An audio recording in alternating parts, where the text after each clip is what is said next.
आकाशवाणी मध्य प्रदेश से प्रस्तुत है प्रादेशिक समाचार।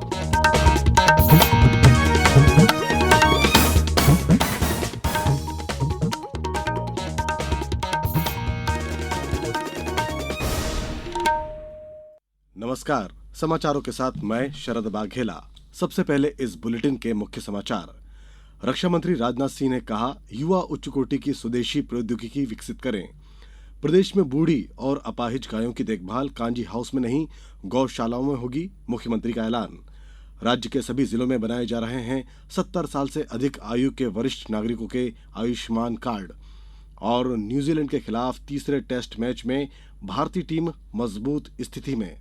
अब समाचार विस्तार से। रक्षा मंत्री राजनाथ सिंह ने कहा है कि भारत के आत्मनिर्भर अभियान के अपेक्षित परिणाम प्राप्त हो रहे हैं और वर्ष 2029-30 तक देश का रक्षा निर्यात 50,000 करोड़ रुपए तक पहुंचने की संभावना है।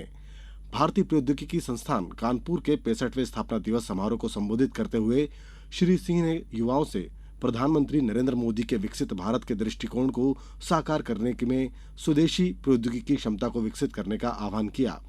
रक्षा मंत्री ने युवा अभियंताओं से अपनी क्षमता का प्रयोग करते हुए आधुनिक प्रौद्योगिकी विकसित करने और देश की प्रगति में योगदान देने का भी आह्वान किया। श्री सिंह ने कहा कि आईआईटी कानपुर जैसे संस्थान स्वदेशी प्रौद्योगिकी क्षमता को बढ़ावा देने में सक्षम हैं। उन्होंने कहा कि आत्मनिर्भरता का लक्ष्य प्राप्त करने के सरकार के प्रयास पूर्ण रूप से सफल हो रहे हैं। 10 वर्ष पूर्व देश का रक्षा निर्यात लगभग 600 करोड़ रुपए का था, जो अब 21,000 करोड़ रुपए के पार पहुंच गया है। रक्षा मंत्री ने वर्ष 2029-30 तक रक्षा निर्यात के 50,000 करोड़ रुपए तक पहुंचने की संभावना व्यक्त की है। मुख्यमंत्री डॉक्टर मोहन यादव ने कहा कि प्रदेश में बूढ़ी और अपाहिज गायों की देखभाल कांजी हाउस में नहीं, गौशालाओं में की जाएगी। गोवर्धन पूजा पर कल भोपाल में आयोजित कार्यक्रम को संबोधित करते हुए मुख्यमंत्री डॉक्टर यादव ने कहा कि प्रदेश के 51,000 से अधिक गांवों में दूध का उत्पादन बढ़ाते हुए इस क्षेत्र में मध्य प्रदेश को पूरे देश में प्रथम स्थान पर लाने का प्रयास है। इसके साथ ही अगली पशुगणना में प्रदेश पहले तीसरे स्थान से प्रथम स्थान पर लाने के समस्त प्रयास भी किए जाएंगे। मुख्यमंत्री ने कहा कि गौवंश से समृद्ध प्रदेश में गौ माताओं के संरक्षण के लिए समुचित प्रावधान किए जा रहे हैं।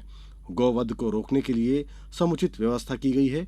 गौवध का दोषी पाए जाने पर 7 वर्ष की सख्त सजा देने का कानूनी प्रावधान है। आज के इस अवसर पर अब हमने मनुष्यों के नहीं, गौ माता के लिए भी गो एम्बुलेंस चालू की है। कोई अगर बीमार होती है, आप फोन पे कॉल करो, गो एम्बुलेंस आकर के तैयार होगी और उनके कष्ट मिटाएगी। और साथ ही साथ गो अपराध को लेकर के गो कसी वाले मामले में कोई भी पकड़ाएगा तो उसको 7 साल की सजा रहेगी। ये हमारी सरकार ने निर्णय किया है इस कानून के माध्यम से। मुख्यमंत्री डॉक्टर यादव कल ग्वालियर में आदर्श गौशाला लाल टिपारा में गोवर्धन पूजा व मध्य प्रदेश स्थापना दिवस समारोह में शामिल हुए।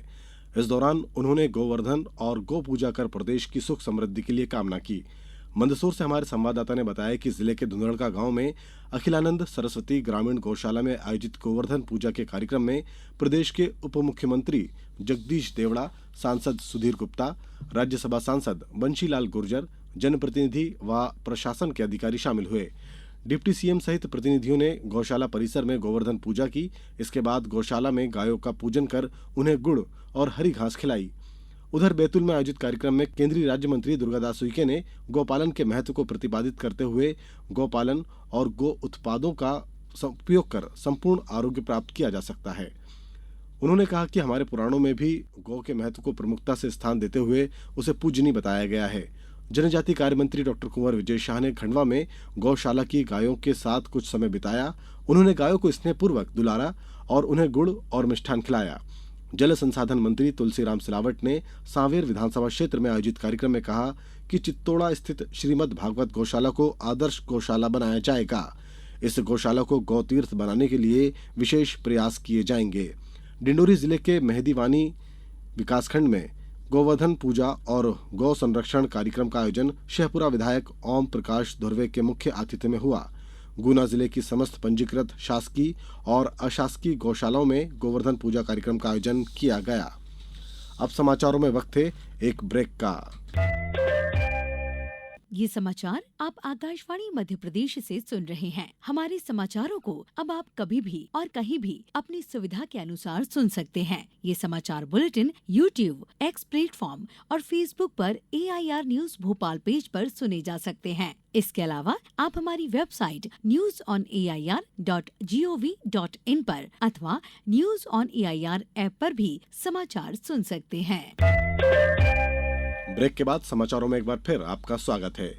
मुख्यमंत्री डॉक्टर मोहन यादव ने कहा कि प्रदेश में भी अब 70 वर्ष की उम्र से ज्यादा के सभी बुजुर्गों को आयुष्मान भारत प्रधानमंत्री जन आरोग्य योजना का लाभ मिलेगा, जिसमें 5 लाख तक के मुफ्त इलाज की सुविधा मुहैया कराई जाएगी। उन्होंने कहा कि इस संबंध में आदेश भी कर दिए गए हैं। डॉक्टर यादव ने बताया कि प्रधानमंत्री श्री मोदी की अध्यक्षता में केंद्रीय मंत्रिमंडल ने आयुष्मान भारत प्रधानमंत्री जन आरोग्य योजना में 70 वर्ष और उससे अधिक आयु के सभी वरिष्ठ नागरिकों को आय के बंधन से मुक्त करते हुए स्वास्थ्य कवरेज प्रदान करने की मंजूरी दी है। योजना के लिए पात्रता का निर्धारण केवल आधार कार्ड में दर्ज आयु के आधार पर किया जाएगा। पंजीकरण के लिए आधार कार्ड और समग्र फैमिली आईडी की आवश्यकता होगी। पात्र वरिष्ठ नागरिकों को योजना में एक नया विशिष्ट कार्ड जारी किया जा रहा है। योजना अंतर्गत पात्र वरिष्ठ नागरिकों का पंजीकरण राष्ट्रीय स्वास्थ्य प्राधिकरण के पोर्टल और आयुष्मान ऐप के माध्यम से किया जाएगा। राज्य शासन ने भी सभी जिला कलेक्टर को आयुष्मान भारत प्रधानमंत्री जन आरोग्य योजना के तहत 70 वर्ष और उससे अधिक आयु के वरिष्ठ नागरिकों के प्राथमिकता से 100% आयुष्मान कार्ड बनाए जाने के लिए आवश्यक कार्रवाई 1 सप्ताह में करने के निर्देश दिए हैं। केंद्रीय पर्यावरण, वन और जलवायु परिवर्तन मंत्रालय के अधीन वन्य जीव अपराध नियंत्रण ब्यूरो ने उमरिया जिले के बांधवगढ़ अभ्यारण्य में हाथियों की मौत की जांच के लिए एक दल का गठन किया है। ये दल इस मामले की स्वतंत्र रूप से जांच करेगा। बांधवगढ़ बाघ अभ्यारण्य के एक गश्ती दल ने 29 अक्टूबर को पातोर और खियातुली में 4 हाथियों की मौत की रिपोर्ट दी थी। आसपास के इलाकों में तलाश करने पर 6 और हाथी बीमार पाए गए या बेहोशी की हालत में मिले, जिसके बाद उनकी मौत हो गई। प्रदेश के संबंधित अधिकारियों की प्रारंभिक रिपोर्ट के अनुसार हाथियों की मौत जहर खाने से हुई है। दीपोत्सव के 5 दिवसीय दीपावली पर्व का आज समापन भाई दूज के साथ हो रहा है। आगरमालवा से हमारे संवाददाता ने बताया कि इस मौके पर भाई अपनी बहन के घर जाकर तिलक लगवाकर बहन के हाथ से बना भोजन कर उन्हें उपहार देंगे। उल्लेखनीय है कि भगवान सूर्य के पुत्र यमराज और पुत्री यमुना दोनों भाई बहन हैं। किंवदंती है कि यमराज ने यमुना की प्रार्थना पर कहा था कि जो भाई दूज के दिन बहन के यहाँ तिलक लगवाकर भोजन करेगा, उसे मृत्यु के समय यमराज का भय नहीं रहता। न्यूजीलैंड के खिलाफ तीसरे और अंतिम क्रिकेट टेस्ट मैच में भारतीय टीम मजबूत स्थिति में नजर आ रही है। मुंबई में दूसरे दिन का खेल समाप्त होने तक न्यूजीलैंड ने दूसरी पारी में 9 विकेट पर 171 रन बना लिए थे। भारत ने पहली पारी में 263 रन बनाकर 28 रन की बढ़त हासिल की थी। शुभमन गिल ने 90 और ऋषभ पंत ने 60 रन बनाए। 3 मैच की श्रृंखला में न्यूजीलैंड ने 2-0 की अजय बढ़त बनाई हुई है। विश्व टेस्ट चैंपियनशिप के फाइनल में पहुंचने के लिए भारतीय टीम को यह मैच जीतना बहुत आवश्यक है। अब कुछ समाचार संक्षेप में। नगरीय विकास एवं आवास राज्य मंत्री प्रतिमा बागरी ने कल सतना शहर के सदावर्थ गौशाला में गोवर्धन पूजा की। नर्मदापुरम जिले में कार्तिक मास के शुक्ल पक्ष की प्रतिपदा पर नर्मदापुरम में गोवर्धन पूजा पर्व मनाया गया। भगवान श्री कृष्ण को विधान के अनुसार गोवर्धन पूजा पर भोग लगाकर गाय और बैलों का भी पूजन किया जा रहा है। पन्ना में कांग्रेस के वरिष्ठ नेता और पूर्व मंत्री कैप्टन जयपाल सिंह का निधन हो गया। वो करीब 82 वर्ष के थे। कांग्रेस नेता प्रतिपक्ष और कांग्रेस प्रदेश अध्यक्ष ने उनके निधन पर शोक व्यक्त किया है। मध्य प्रदेश स्थापना दिवस समारोह के उपलक्ष्य में आज सुबह 11 बजे इंदौर के रविंद्रनाथ गृह में कार्यक्रम आयोजित होगा। कार्यक्रम में विभिन्न विभागों के अधिकारी कर्मचारी उपस्थित रहेंगे। अंत में मुख्य समाचार एक बार फिर।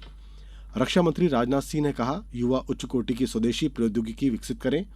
प्रदेश में बूढ़ी और अपाहिज गायों की देखभाल कांजी हाउस में नहीं, गौशालाओं में होगी। मुख्यमंत्री का ऐलान। राज्य के सभी जिलों में बनाए जा रहे हैं 70 साल से अधिक आयु के वरिष्ठ नागरिकों के आयुष्मान कार्ड।